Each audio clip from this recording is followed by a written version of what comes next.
Hi everyone, long time no see. I've been really busy filming my Suzuki Book 2 course, which, by the way, rocks. It's a very, very good course. I'm on unit 23 and I have one more to go. 24 units total. Today I'm going to answer a question that's come up by several people, and that is the difficulty of playing a low one. And at first I was puzzled by the question because I don't see what was difficult about it. But after I spent a little time thinking about it, I think I know a couple of things that makes low one difficult. So I'll take my best stab at it. The first and easiest one to get over is the misunderstanding that to play low one, we have to shift our hand down, thumb and all. You do not want to do that, because in essence that's putting you in half position, and then you have to shift again just to get away from low one. So don't move your thumb. Instead, just move your fingers in. This is your thumb on the neck. Just simply move them back. Like that. Let me show you with the violin in hand. So here's my thumb. This is where I normally have my thumb. Yours might be up higher. And I just simply shift back. Now I'm shifting my whole hand, but for some keys, you just want to shift your first finger back from this knuckle here. And for other keys, you'll move your whole hand and maybe stretch your 3 and your 4. It's all about hand shape. See how when I go to a low one, my fingers expand. That's to maintain my 4th finger where I know my 4th finger needs to be in the key that I'm imagining in my head. I just expand the fingers.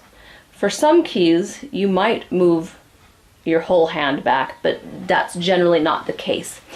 The one rule is you will not shift your thumb back, just the hand. And it's more or less a vibrato move. When I teach my students vibrato, I have them learn to move their hand from this thumb hinge right here, like that. And then on the violin, it translates to a wonderful vibrato. And that's basically what you're doing to get to a low one.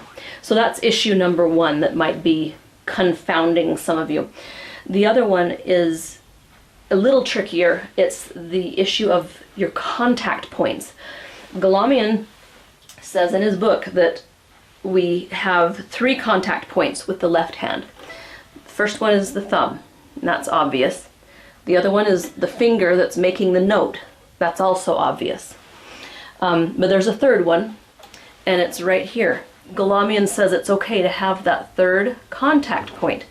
But there's a couple of instances when you want to let go of that contact point. The first and the most reliable time that you're going to let go of that contact point is anytime you're doing vibrato. If you want a decent vibrato, you can't be holding that contact point. You got to let go. It can be close. Heck, it can even brush along the side of the neck, but it can't be squeezing or stationary. So during vibrato, you're going to want to let go of that contact point, whatever finger you're vibrating. Okay, the second instance when you might want to let go of that contact point is certain times when you're doing a lot of repeated low one, high one, low one, high one. You're going to want that freedom. You're not going to want to be trapped here. And then there's an instance when a professional player would want to keep that contact point. And that's in a really fast, chromatic type, intricate passage where they need the extra hand stability and when vibrato really isn't possible or practical. So that's when a professional would probably maintain that contact point.